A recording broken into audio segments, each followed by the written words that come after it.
that some of Tesla's ideas and concepts were actually adopted by NASA to help develop technology for the space program.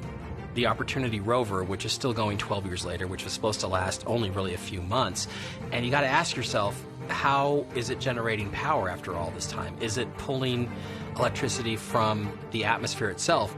There's all kinds of very exotic ideas that Tesla had that could have been incorporated into the solar cells, into the electrical systems of the Opportunity rover.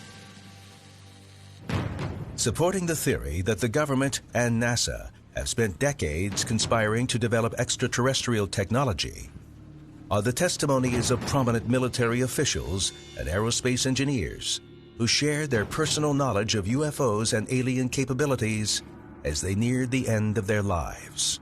There are people who've had very sensitive clearances, for example, and have been exposed to sensitive information about the UFO phenomenon. And some of them have given what we would call a deathbed confession at the end of their life. They tell it all. One such deathbed confession was given by Walter Haut, a former Air Force public relations officer. Walter Haut was the press officer at Roswell Army Airfield who wrote the original press release that the media picked up about the fact that they captured a flying saucer.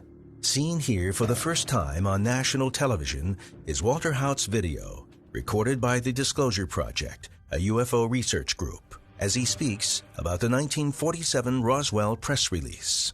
Story that I put out was given to me almost verbatim by Colonel Blanchard, to the effect that we had in our possession a flying saucer. It was found on a ranch up north of Roswell, and he said, I want you to give it to the local newspapers and radio stations and do it post-haste. Strangely, the very next day, the military retracted the statement. They said, no, we don't have a flying disc, we don't have a flying saucer, this is not alien, it's a weather balloon.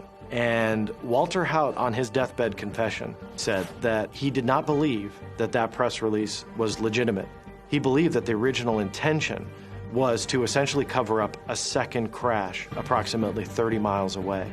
I think that there was lots and lots of cover-up. I can't verify that. In addition to his video confession, Walter Haut also signed a sealed affidavit in 2002. It was revealed to the public only after his death in 2005. He wrote that he sat at a table where they brought in much of the debris that had fallen at Roswell, that he was able to touch the material, that he was able to essentially crumple the pieces of metal in his hand. It would essentially go back to its original form. This was not technology that was man-made, according to Walter Haut. His deathbed testimony was that, yes, the rumors were true. There were indeed entities involved in that crash. He described seeing these entities, which had apparently been killed as a result of the crash, and he described them as being small, almost childlike in size. Now, this is interesting because it ties in with testimony from the local mortician at the time, Glenn Dennis, who claimed that the mortuary was contacted by the base at Roswell, and they were asked to supply a number of child-sized coffins.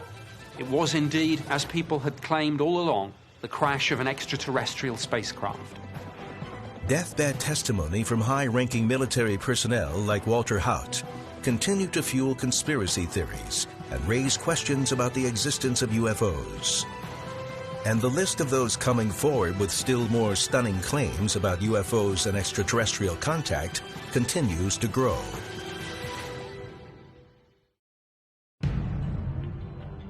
For decades, the U.S. government has shown a fierce commitment to keeping from the public what UFO researchers claim is smoking gun evidence of extraterrestrial visitation. It's not simply that we're dealing with an inherently mysterious phenomenon, which we are. We are also dealing with U.S. government and military obfuscation and secrecy, and that's just a fact. United States top-secret security clearances are designed to be ironclad. The unlawful disclosure of such classified information is punishable by steep fines and up to 10 years imprisonment. But when death is imminent due to illness or failing health, some have chosen to breach their security clearances and go public with their knowledge of UFOs. One such story involves Ben Rich, a renowned engineer and former senior director at Lockheed Martin. Known as the father of the stealth fighter and bomber, Ben Rich was also head of the legendary Skunk Works, Lockheed Martin's secret research and development program. During the last decade of Ben Rich's life, he made a number of public statements about UFOs. And we have to remember, Ben Rich was one of the most prominent individuals in the aerospace community in existence. In 1993, Ben Rich gave a lecture at the UCLA School of Engineering for the alumni there.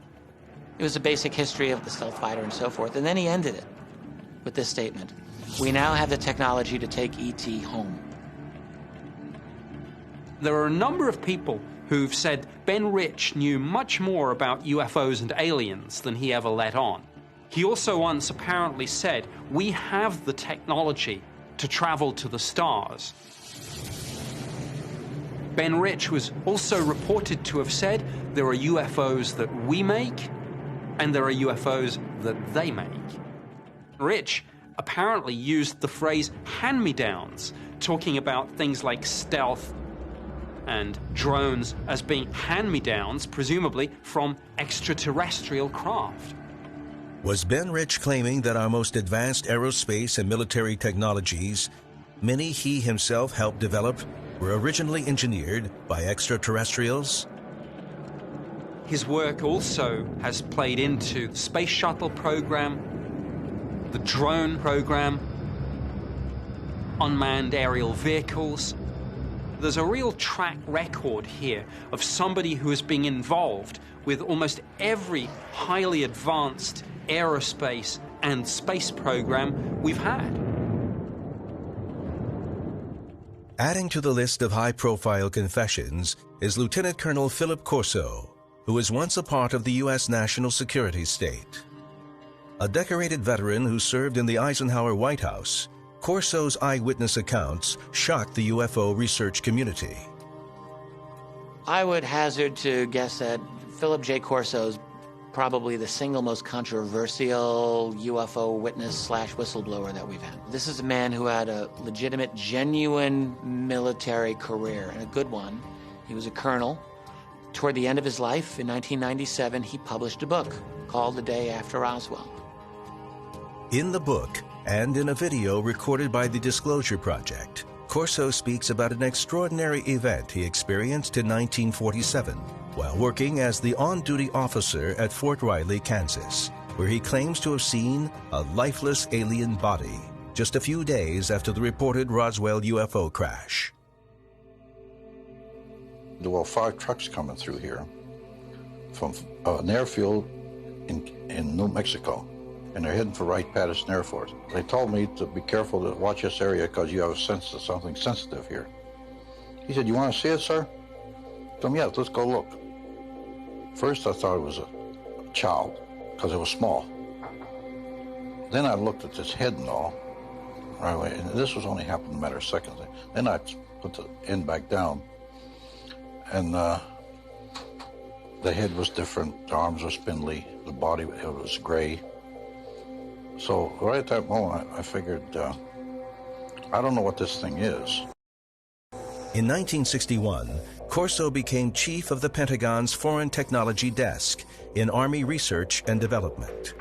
When I came to research and development, I inherited the reports, autopsy reports from Walter Reed Hospital. Now, Walter Reed, there was a laboratory there, which was our laboratory, and we financed. That's who did the autopsies for us. According to Corso, the autopsies detailed in the reports were of the alien bodies recovered at Roswell.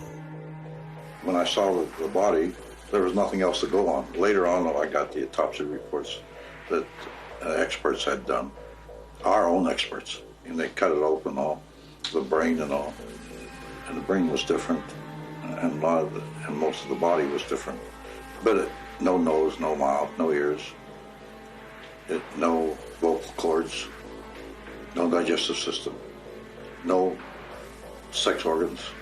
Just kept to ourselves Only some certain people know about it, head to head, brain to brain, no paper trail.